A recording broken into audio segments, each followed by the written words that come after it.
Welcome to the ranch. Don't believe the hype. We're going to pick up our pork and we're going to have a conversation about this. You're not going to want to miss it.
Just came back from picking up our pork that we took in. We took 3 hogs in to process about 3 weeks ago.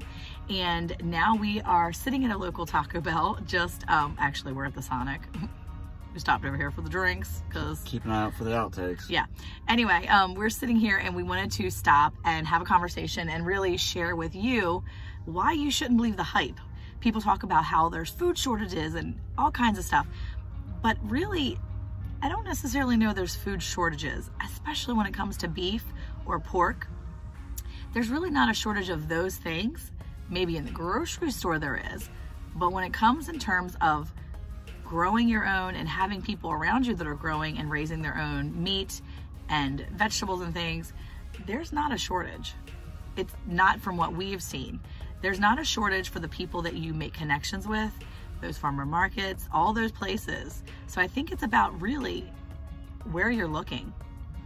So many times when we look at beef or pork, people would be watching this, and I would caution you to hold on for just a minute, because you may think, well, I don't have room to raise pork, I don't have room to raise pigs, I can't even have chickens in my community or anything like that. And you don't have to. There's always ways around those sorts of things. And so, if you don't have a farm, or you don't have the capability of having large animals and being able to afford to feed them, or whatever it may be, there's always ways around that. For instance, we sell and raise our own pork and beef, right? We raise a lot of our animals, and we offer that to other people. And not only do we sell it, but we barter, we do those things. But here's the thing. For instance, I have a bunch of customers that are interested in buying some of this pork. Super. They have spaces to put larger quantities of pork in their freezer space. But what happens if you live in a condo or an apartment? You live in a smaller space, you have a single refrigerator freezer. What do? Well, you just buy a few things at a time. I am not a grocery store by any means, but if I know I have a customer that is a friend of mine that wants to just buy a few small items here and there, then I'm going to set that to the side and make sure it's available for when they need it.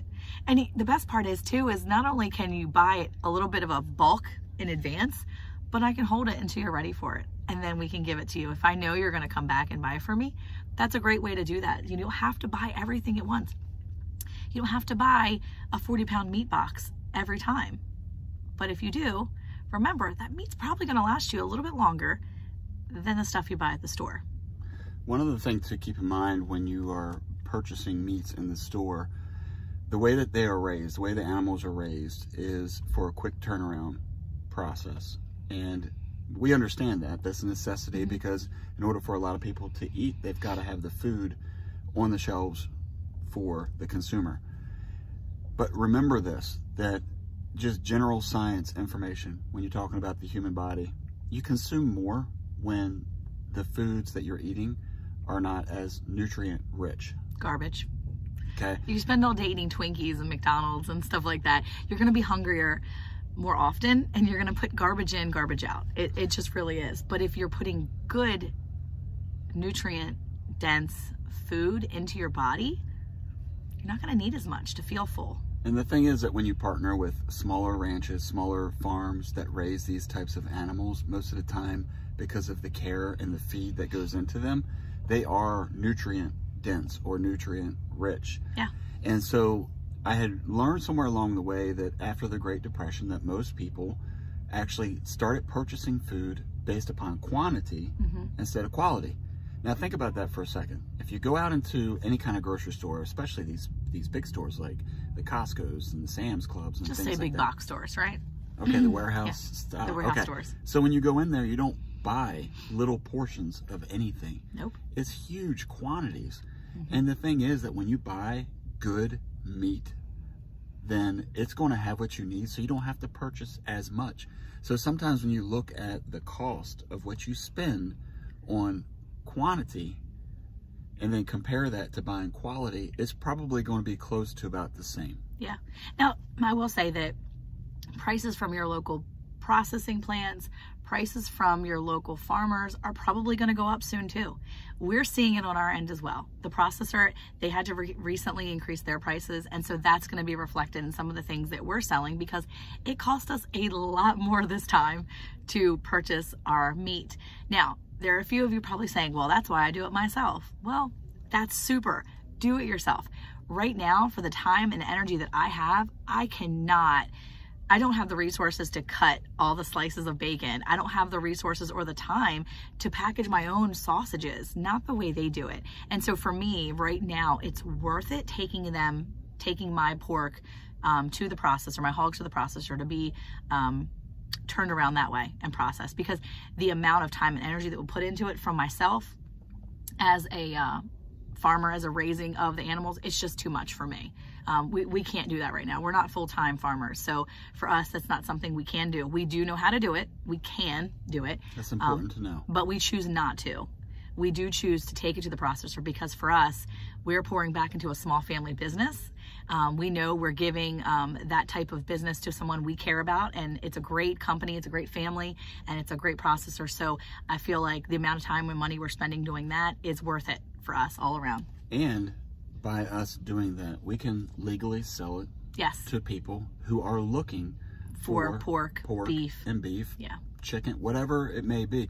And this is why we encourage you to go out and find your local farmers, even if you live in the city. Start making those contacts with those folks so that you can build a relationship. So like Monica said, that once you build that relationship and they know that you are a customer, they know that they can sell you 10 pounds of bacon or 10 pounds of beef, and then you can take those as, you know, being prepared.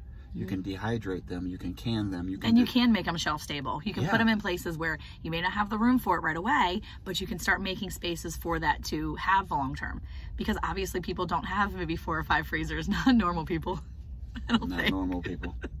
But it's a good thing to do, to be prepared. And the thing is, we don't want to, excuse me. You couldn't wait to burp? Are we going to edit, or this is going to be one no, we're going to edit this. We're going all the way okay, through. Ready? No edit. So you don't have to be scared, and we're not saying these things to scare you. There are shortages. There are things that are getting hung up, and the big box stores and the grocery stores are not able to get them because they are being hung up. But we don't want you to be afraid of not having things because you can't get it there. There are so many other places to get your food from. Find someone that sells eggs. There are so many people that have backyard chicken flocks, and they're like, oh my gosh, I have all these eggs. What am I gonna do? They just feed them to their dogs sometimes. And I'm not saying you can't feed them to your dogs. That's great. But there are so many people that if you said, hey, I'd love to have fresh chicken eggs. Can I trade you? Or I'll pay for some. Or if you're just giving them away, I'm right here. We love eggs. Open your mouth and talk to people. And I know that's hard for some people, but figure it out, because if you want to get your things, your items, your food, you're going to be able to open your mouth up and make those connections. Yeah. And they want to sell it. And they do. Or at least they want to be rid of it. Because some people are just ready to be like, I'm done with this. I need to get rid of these eggs. Or most of the time it's eggs. People are so inundated with eggs. And so, you know, we were recently in one of our lives, and I saw somebody had posted that they had found a local farmer. Good. And I don't know exactly where they live, like if it's, you know, like the city or, you know, outlying areas. I'm not really sure, but that's what we're trying to encourage people to do, even in this video, is don't believe the hype. Find your local farmer, be resourceful, and don't be afraid. Be prepared and make those connections, and don't believe all the hype that everything is going, there's shortages everywhere. There may be shortages and the places are used to seeing them. But if you open your eyes and you open your mouth and make those connections, you're gonna see there's not shortages in a lot of places. There you go. That's the message from Promised Land Ranch. Boom. Hey, who likes fresh pork and local growers? Farmers' wives do. And farmers do too. Till next time, peace. See ya. You're gonna edit out the burp, right? Nope. You better, seriously. Well, look, if I'm keeping my hairy knuckles in there, I'm keeping my nose is itchy.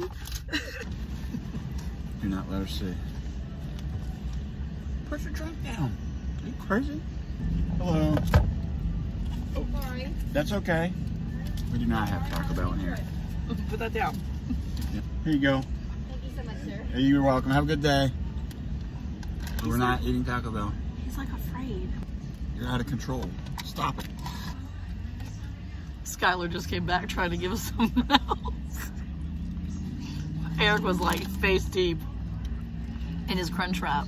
He was like, sorry. Why was she like the butler on Mr. Deeds? I mean, she just showed up at my window. There was like no warning. Just like she was right on my shoulder. 11:36. That was nice on mine, girl. Get out of here. Close your window, they can hear you. I'm trying to eat my Taco Bell.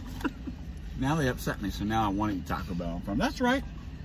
I'm eating my Taco Bell. At Sonic parking lot. My knuckles You have very hairy knuckles. Why? Yikes. I don't know. Oh, it's because the hair, like when you put your hand in the pocket and Okay, it yeah, pushes that's a it the wrong lot direction. of big hair. Don't show Should I that. trim that up, you think? That's gross. Welcome to the ranch. Don't believe the hype. Psst. Okay.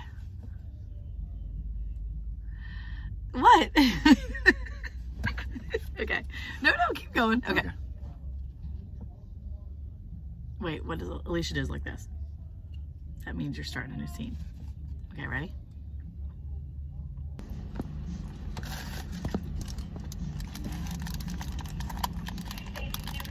Since we're sitting at a Sonic restaurant, maybe you should hide your Taco Bell when the lady comes with our drink. You think? Nothing says thanks for all the pork better than celebrating with some Taco Bell. Nothing says your processor is an hour away.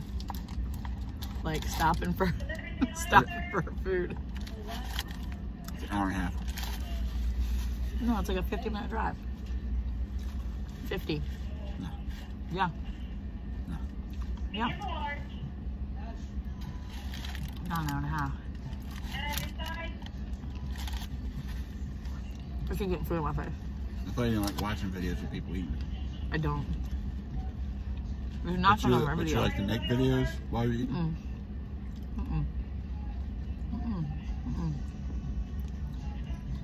This is not going in a video.